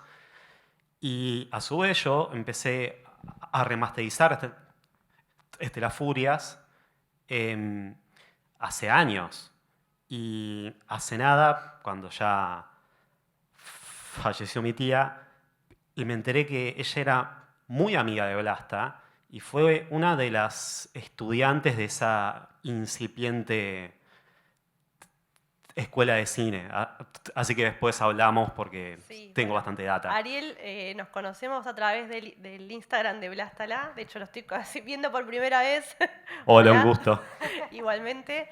Él me escribió y me dijo que estaba haciendo la remasterización del sonido de la película. De hecho, nosotros escuchamos al comienzo qué mal que se escucha. Y él la vio en YouTube la película y empezó a remasterizarla. Así que bueno, un gran trabajo también está haciendo. Y hace poquito me dijiste esto, ¿no? Que habías encontrado, te habías enterado de esta conexión. Así que bueno, sí, después de acá seguimos hablando, obviamente. Así que bueno, muchas gracias. Chicos, ¿quieren que veamos esto que vamos a ver? Preséntenlo un poquito y después si quieren también podemos decir alguito. Dale.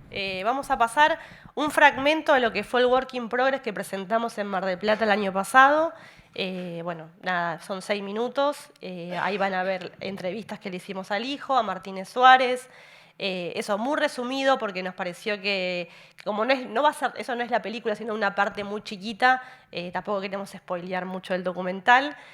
Así que bueno, pues si quieren seguimos charlando un rato. Dale, vemos eso y después charlamos otro poquito.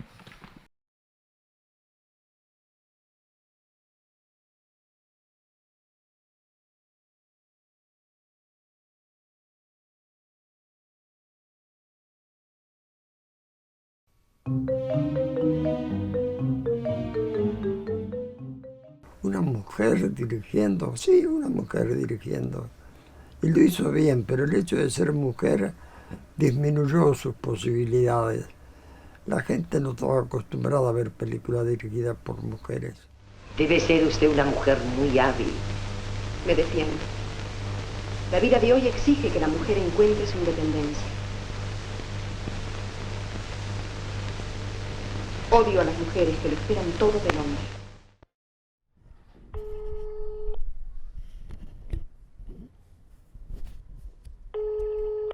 Hola. Hola, ¿Daniel? Sí. Candela le habla. Hola, Candela, ¿cómo estás? Bien, ¿cómo le va? ¿Usted qué sabía de Blastala? O sea, como si yo le... Nada, lo que sabía todo el mundo, que era la mujer de Catrani, que era la primera directora de un largometraje sonoro. Eso era lo que sabía todo el mundo. Cuando estaba por escribir para Mar del Plata, encontré en la guía el que podía ser un Víctor Armando, Víctor no sé cuánto, Catrani, daba una dirección en la calle Guido. Me fui a la calle Guido, le dejé un mensaje en el buzón, pero evidentemente ya no vivía ahí porque nunca me lo contestó.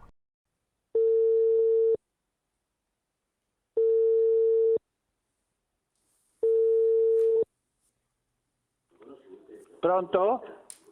Hola, buenas tardes. ¿Pronto? Buenas tardes. Sí, Víctor. Víctor. Pronto. Sí, Víctor Catrani, sí. Ah, buenas tardes. Le hablo de Argentina. Ajá. ¿Quién es?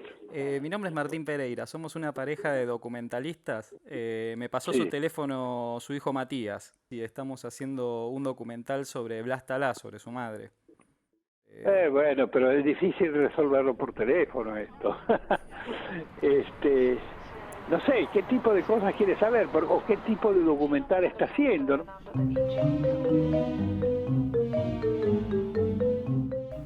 Así que ella fue asistente de dirección de importantes directores. Hugo del Carril, Christensen, Sofici, mi padre también en las películas que hizo en San Miguel y después de otras películas que hizo fuera de San Miguel. Los directores la buscaban, o sea, porque solucionaba muchos problemas y era capaz de suplantarlos cuando no estaban. Muchas veces ella dirigía y no estaba el director, con Raspapié y otros, por ejemplo. cuando ciertas escenas que les resultaban medio difíciles se la pasaban a ella.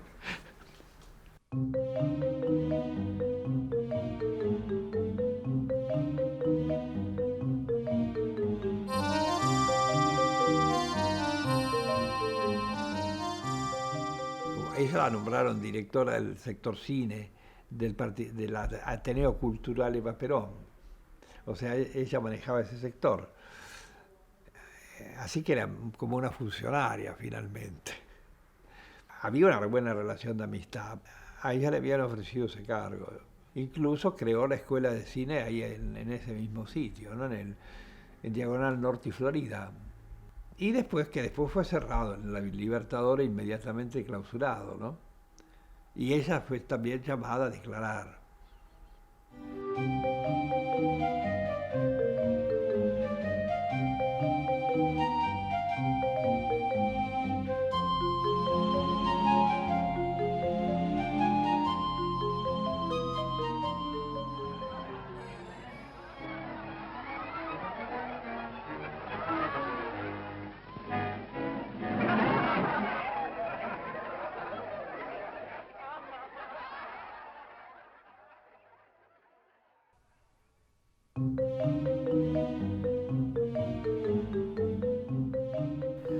Era una película difícil, incluso de difícil realización, porque había las Furias eran las 5 actrices que estaban ahí interpretando la película.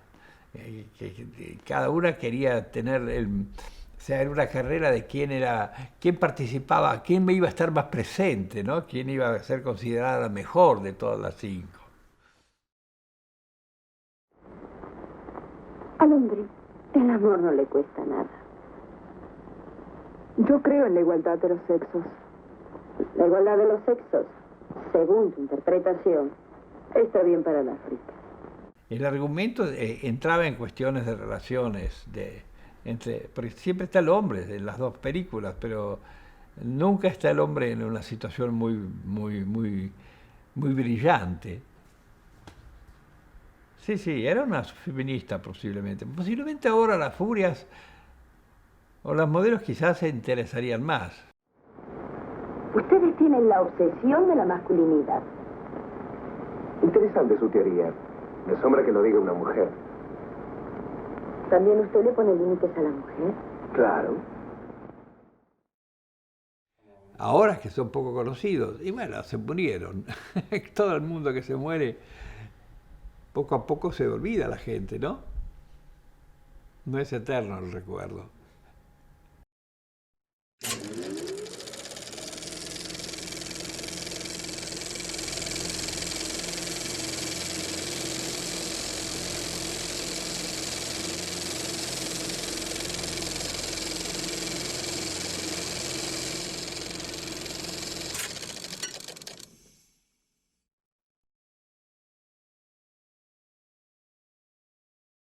Para tentarnos más todavía.